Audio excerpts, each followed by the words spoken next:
नमस्कार,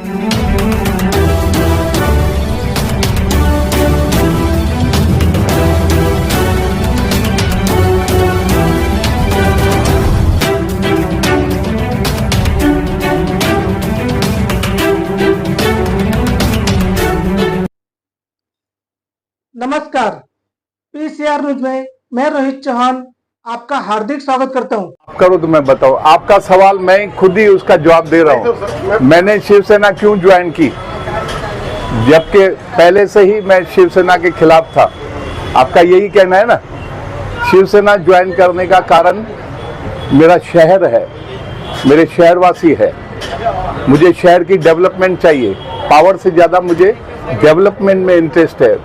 जहां मैं पैदा हुआ, मैं बताना चाहूँगा कि मैं सेंट्रल हॉस्पिटल में पैदा हुआ।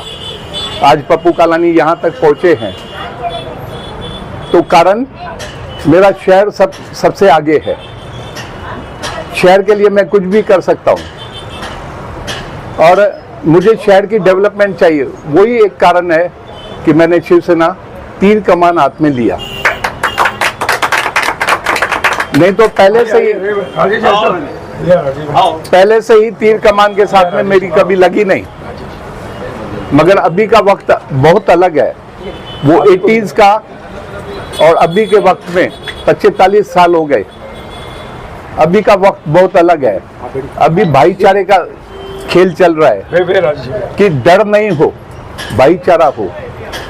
सिंधी नॉन सिंधीज का वो पहले जैसी बात नहीं रही है। सिंधी और नॉन सिंधीज अभी एक हो गए हैं, तो डर वाली बात नहीं होनी चाहिए। शिवसेना ज्वाइन करने का कारण ये था कि मेरे शहर का विकास हो, और वो डिपार्टमेंट हमारे एकनाथ शिंदे साहब के पास। प्रदीप रामचंद्रानी जी, आज पप्पू कालानी ने शिवसेना पार्टी का कई जगह पर प्रचार किया। उन्होंने शहर में लोगों को मूलभूत सुविधाओं से जो वंचित हैं उनको जानकारियां दी। उन्होंने कहा कि काफी सारे कार्य हमने किए हैं, उसके बाद शहर का विकास नहीं हुआ है, सड़कें टूटी हुई है, लोग काफी परेशान है, हेल्थ प्रॉब्लम लोगों को है, शहर में एम्बुलेंस सेवा नहीं मिल रही है। इन काफी सारों की बातों का पूरा जिम्मा भाजपा पार्टी पर थोपा। क्या कहेंगे आप? देखिए, आदरणीय पप्पू कालानी जी, जो कि आज आरोप भारतीय जनता पार्टी पे नहीं लगा रहे थे, लेकिन ये कह रहे थे कि भाई शहर की हालत बड़ी खराब है। मुझे 2-4 बातें इनकी उनसे मैं शिवसेना खासदार से स्पष्टीकरण मांगना चाहूँगा, क्योंकि हमारी भले ही उल्लासनगर में उनके साथ हम आमने सामने लड़ रहे हैं, लेकिन उनके साथ हमारा नैसर्गिक गठबंधन है। कल्याण में हम यूपी में लड़ रहे हैं, और उसके बाद हम थाना में यूपी में लड़ रहे हैं, कई महानगर पालिकाओं में यूपी में लड़ रहे हैं। हम लोग राज्य में सत्ता में साथ में हैं, केंद्र में सत्ता में साथ में हैं। मेरा आदरणीय खासदार से ये प्रश्न है, क्या पप्पू कालानी को शिवसेना ने अपनी पार्टी में शामिल किया है क्या? क्योंकि उन्होंने कहा कि मैं खासदार की ऑफिस को टेक ओवर करूंगा। आप शब्द कहिए, उन्होंने कहा कि मैं खासदार की ऑफिस को टेक ओवर करूंगा। तो अगर खासदार की ऑफिस उल्लासनगर में पप्पू कालानी टेक ओवर करते हैं, वह शिवसेना शिंदे गठ को मान्य है क्या? क्योंकि जब आदरणीय पप्पू कालानी बात कर रहे थे, उन्होंने कहा कि मैंने तीर कमान अपने हाथ में उठाया है। तो क्या इसका अर्थ यह हुआ कि पप्पू कालानी आदरणीय खासदार, हमारे आदरणीय उप मुख्यमंत्री श्री एकनाथ शिंदे जी के पार्टी में विधिवत शामिल हुए हैं? इसकी घोषणा हमारे आदरणीय खासदार ने करनी चाहिए, क्योंकि यह एक बहुत बड़ी बात है कि आज पप्पू कालानी जी किसी भी चुनाव में लड़ने के लिए अयोग्य साबित किए गए हैं। क्योंकि हमारे भारत का संविधान कहता है कि किसको भी 2 वर्ष से ज्यादा की सजा लगेगी वह चुनाव नहीं लड़ सकता। इनको तो आजीवन सजा प्राप्त हुई थी, और इनको उद्धव ठाकरे की सरकार में, जब जिसमें हमारे आदरणीय एकनाथ शिंदे जी भी शामिल थे, उन्होंने इनको स्वास्थ्य के कारण, इनकी स्वास्थ्य ठीक नहीं है और 14 साल इनके सजा को पूरे हो गए हैं और इनकी आयु 65 वर्ष है। इस आधार पर उन्हें मुक्ति मिली। मुझे आश्चर्य लगता है कि उनका स्वास्थ्य मुझे बिल्कुल ठीक लग रहा है, क्योंकि वो कह रहे हैं कि मैं शहर को सुंदर बनाऊंगा। और मुझे उनकी जो जिन्होंने रिहा किया है, उनके जो उनको अस्वस्थ दिखाने का जो कारण, जो जिन्होंने कहा था कि अस्वस्थ हैं और इनके ऊपर दया करनी चाहिए और इनको रिहा कर देना चाहिए, इसके ऊपर उन अधिकारियों के ऊपर बहुत बड़ा प्रश्न चिन्ह लग रहा है, क्योंकि ये स्वस्थ हैं और आगे की बातें बता रहे हैं कि किस तरह से मैं शहर को सजाऊंगा।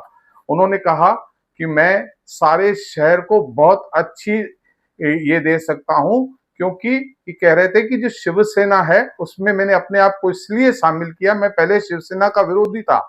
मैं आपको बताना चाहूंगा कि शिवसेना का विरोध करके मराठियों और सिंधियों में आपसी झगड़ा लगाकर उसके ऊपर रोटियां सेककर शिवसेना का भय दिखाकर सिंधियों में बने नेता पप्पू कालानी थे। उस जमाने में 1985 में जब रमाकांत चौहान का हत्या हुई थी, उस वक्त पहली बार पप्पू कालानी थे, जिस वजह से उल्लासनगर में कर्फ्यू लगा था।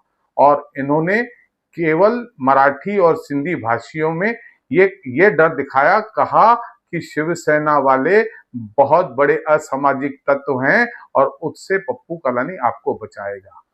लेकिन समय का काल चक्र फिरता है।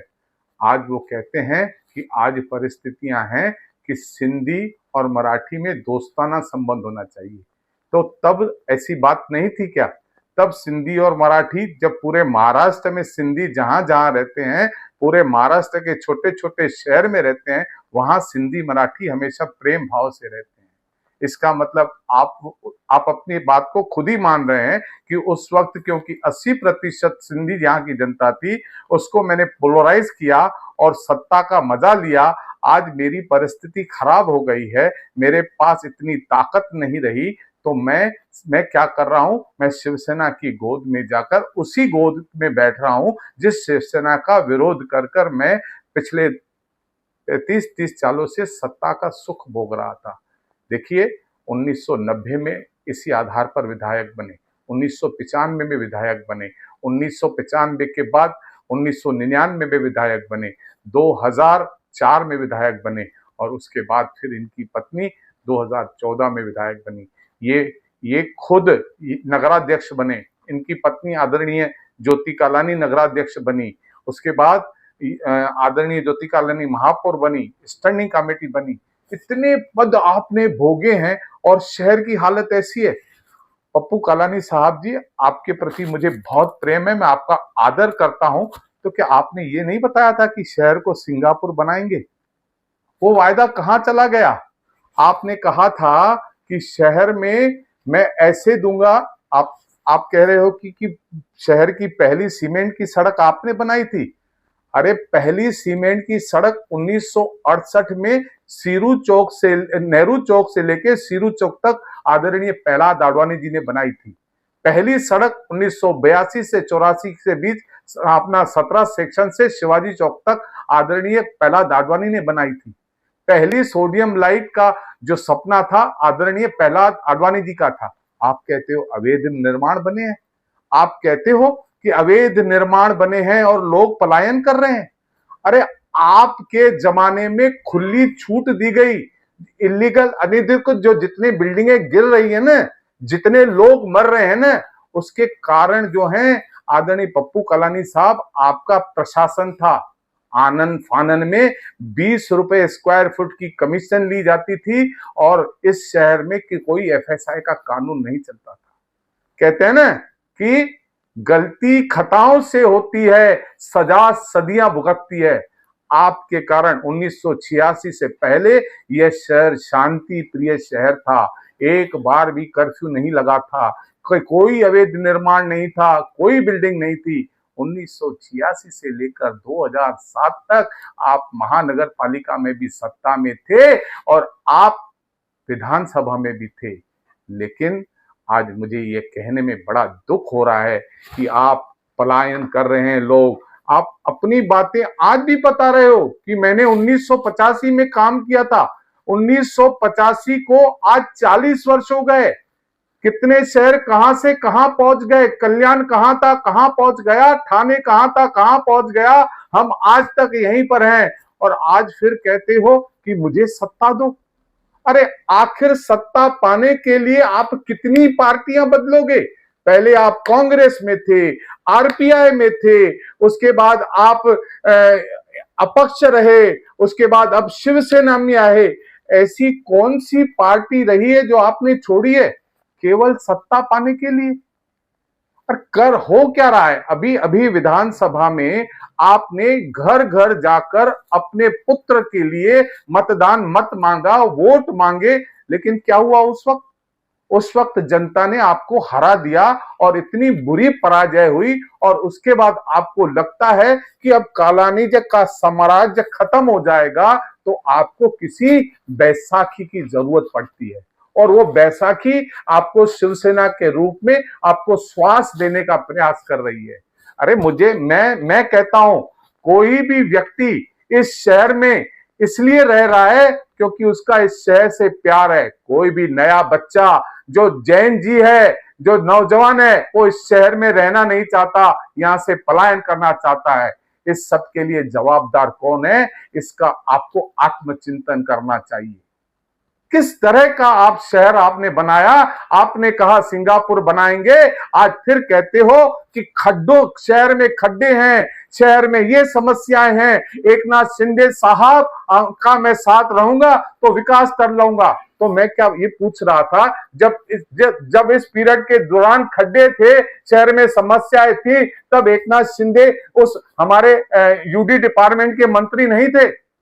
इतने दिन अगर 2019 से लेकर शिवसेना का राज रहा, 2019 से लेकर प्रशासन राज में भी अगर यूडी मंत्री आदरणीय एकनाथ शिंदे हैं और आपका उनके साथ दोस्ती का गठबंधन है, फिर शहर में खड्डे क्यों हैं?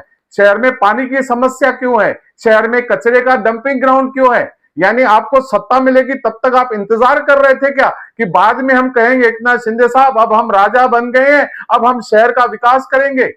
देखिए, लोगों की दिशा भूल करना छोड़ दीजिए। मैं कहता हूं लोग आपके झूठे वायदों से तंग आ गए थे। आपने कहा था सिंगापुर बनाएंगे, आपने कहा था गरीबों को टैक्स फ्री करेंगे, आपने कहा था 10 रुपए में भोजन देंगे, आपने कहा था 20 रुपए में मुफ्त इलाज होगा। अब आप कह रहे हो कि एम्बुलेंस रात को चलाएंगे, वो भी खासदार ऑफिस से, वो भी चुनाव के समय में। एक तो आपने पूरे शहर में सीसीटीवी कैमरा लगाने का वायदा किया था। कौन से वायदे आप करते हो, पूरे करते हो? बिल्कुल नहीं। वायदा करती है तो भारतीय जनता पार्टी और पूरे करती है। आज समय आया है उल्लासनगर के सामने और अंतिम समय है।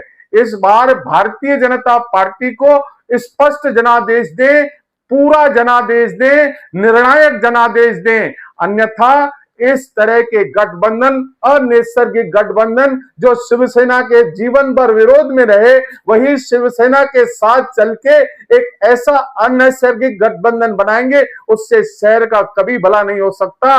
इसीलिए मैं आदरणीय पप्पू कलानी से मैं फिर से निवेदन करता हूं कि आपकी जो रिहाई हुई है वो अस्वस्थता के कारण हुई है। आप सक्रिय राजनीति में भाग न लें, अपने जीवन के बचा हुआ वो समय अच्छी जगह पर लगाएं, समाज सेवा में लगाएं। इस तरह की राजनीति कहीं ना कहीं आपको नुकसान पहुंचा सकती है।